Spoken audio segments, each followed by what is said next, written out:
की hello guys, how are you? I think you all be fine. So आज हम ऐसे एक रियल इंसिडेंट स्टोरी के बारे में आपको बताने जा रहे हैं जिसे सुनकर आपके भी रोंगटे खड़े हो जाएंगे, क्योंकि हमारे भी खड़े हो गए थे जब मैंने पहली बार इस कहानी के बारे में सुना था। तो ये रियल कहानी है, ये ऐसे नहीं कि कोई कहानी है, ये रियल है। और ये जो कहानी बेस्ड है एक मूवी पे। सो एक ऐसी मूवी बनती है जिसे देखने से लोगों को हार्ट अटैक आ जाती है, जो प्रेग्नेंट लेडी है उसकी मिसकैरेज हो जाती है, लोग उल्टियाँ करने लगते हैं पूरी सिनेमाघरों में। सिनेमाघरों की जो वॉशरूम है उल्टियों से भरे हैं, कंडीशन इतने क्रिटिकल हो जा रहे हैं कि एम्बुलेंस तक बुलानी पड़ रही है। और इतना जानते हुए भी लोगों का क्रेज इतना है कि उसको मूवी को देखने के लिए पागल हुए जा रहे हैं। मतलब वो मूवी 24 सिनेमाघरों में रिलीज की गई थी, जिससे भीड़ काफ़ी ज़्यादा थी। देखने का क्रेज इतना है लोगों का कि 4 बजे आके सिनेमाघरों की खिड़की पे लोग कतार लगा लेते थे। दंगे भी हुए, पुलिस भी बुलानी पड़ी। तो इतनी क्रिटिकल कंडीशन हो गई थी। और ये फिल्म 10 बार ऑस्कर के लिए नॉमिनेट हुई, 2 ऑस्कर अवार्ड भी जीती और 4 गोल्डन ग्लोब अवार्ड भी जीती। इस फिल्म का नाम है द एग्जॉर्सिस्ट। ये फिल्म की शूटिंग शुरू होती है 1973 में, और उस समय की ये दुनिया की सबसे साफिक फिल्म साबित हुई, क्योंकि जिस सिनेमाघर में ये लगा, हर सिनेमाघर के बाहर एम्बुलेंस खड़ा करना पड़ा। और इस फिल्म से जुड़े एक भी और तथ्य है कि इस फिल्म की शूटिंग के दौरान 20 लोगों की मौत हुई, और एक बात तो पूरा सेट ही जल गया।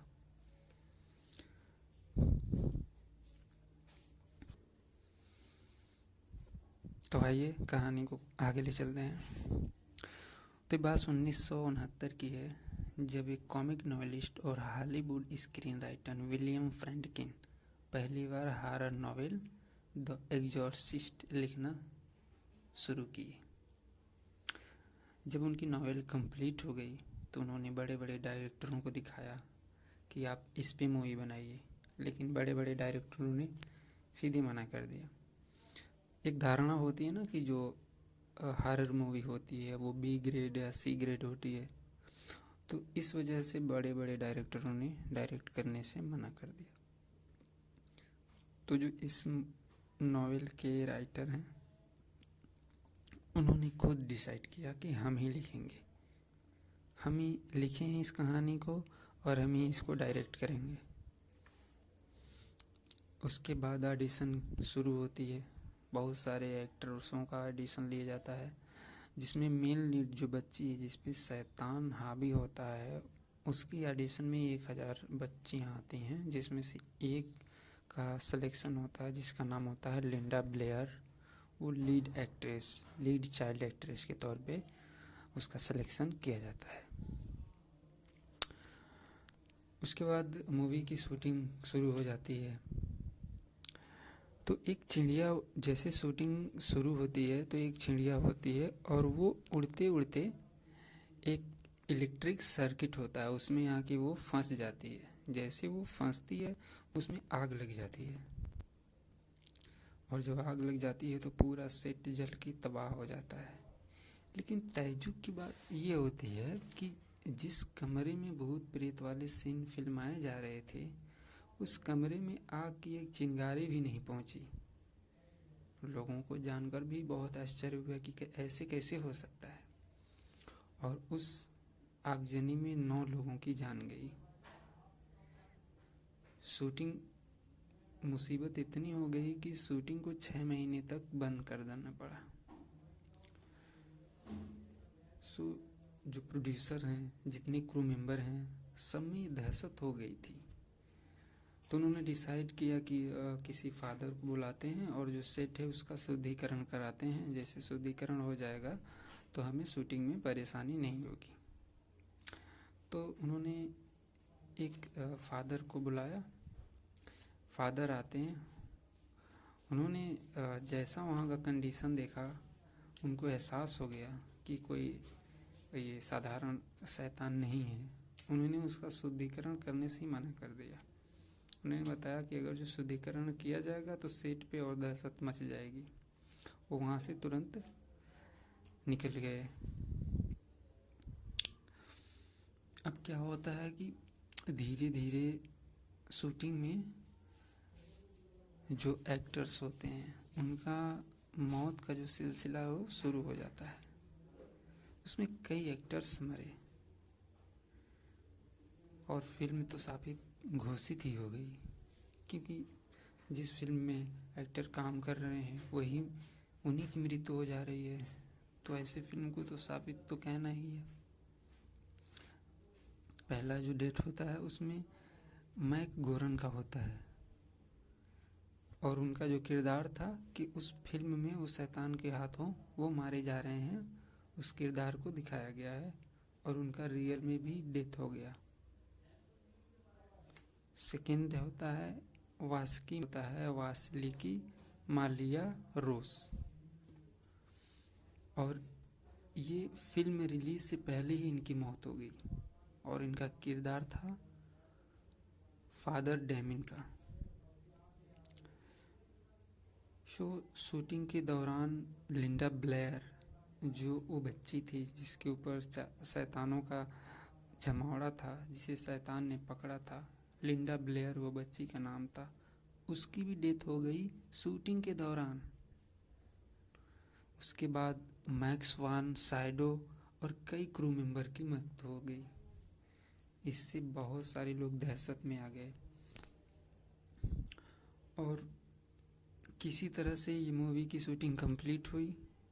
उसके बाद इसकी स्क्रीनिंग रखी गई 21 सितंबर 1973 को। स्क्रीनिंग में जितने दर्शक गए थे वो चीखने लगे, चिल्लाने लगे, कई तो हाल से ही भाग गए, इतनी कंडीशन क्रिटिकल हो गई थी। फिर इसका जो प्रीमियर रखा गया, एक्सोर्सिस्ट जो मूवी है इसका जो प्रीमियम रखा गया, एक ऐसी जगह पे रखा गया जहाँ पे सामने ही एक चर्च था। और एक इंसिडेंट ये भी होता है कि जो चर्च है, जैसी मूवी वहाँ पे प्रीमियम रखा गया, कुछ एक हफ्ते के बाद उस चर्च पे एक ऐसी बिजली गिरी कि जो चर्च का क्रॉस रहता है वो 2 टुकड़ों में बट गया। और ये जो मूवी थी 24 थिएटरों में रिलीज की गई थी और चूँकि 24 थिएटर में रिलीज किया गया था मूवी, इसलिए इसे देखने की भारी होड़ थी, क्योंकि मूवी ऑलरेडी इतनी फेमस हो चुकी थी। हॉरर मूवी, लोगों में आश्चर्य भी होता था, दहशत भी होता था, लोगों में एक उत्साह भी होता था कि हम देखेंगे ऐसी मूवी कि क्या रियल में ऐसा हो सकता है कि एक मूवी देखने के बाद इंसान की डेथ हो जाती है, तबीयत खराब हो जाता है। तो ये सब बातें लेकर पब्लिक में काफ़ी क्रेज था। तो भीड़ इतनी थी कि टिकट लोगों को मिलना मुश्किल हो गया। तो ऐसे केस में लोग 4 बजे आके सिनेमाघर के बाहर टिकट काउंटर पे लाइन लगा लेते थे ताकि उन्हें टिकट मिल जाए। टिकट लेने के दौरान दंगा भी होते थे, दंगा इतने हो जाते थे कि पुलिस को भी बुलाना पड़ता था। और सिनेमाघर का जो हाल था वो तो क्रिटिकल था ही। जैसे ही सिनेमा शुरू होती है तो उसमें क्या होता है, लोगों को हार्ट अटैक आना शुरू हो जाता है, कितने लोग सिनेमाघर से भागने लगते हैं, कितनी महिलाओं का, जो गर्भवती महिलाएं हैं उनका मिसकैरेज हो जाता है, कितनी गर्भवती महिलाओं की डिलीवरी हो जाती है, कितनी नशेड़ी उसमें से निकल के भागते हैं और पुलिस के सामने ही नशा करने लगते हैं और पूछने पे कहते हैं हमें तो पुलिस से खौफ नहीं है जितना खौफ उस मूवी से है। पुलिस भी उन्हें छोड़ देती है और थिएटर में इतने हादसे होने लगे कि एक सिनेमा घर के बाहर 4-4 एम्बुलेंस खड़ी करनी पड़ी। सो ये जो मूवी है इतनी हॉरर साबित हुई और साबित हुई, जो आज तक ऐसी मूवी बनी ही नहीं। सो आपका क्या राय है इसके बारे में? आप कमेंट में ज़रूर बताएं। और ऐसे ही रियल जानकारी के लिए चैनल को सब्सक्राइब करें और लाइक करें। थैंक्स।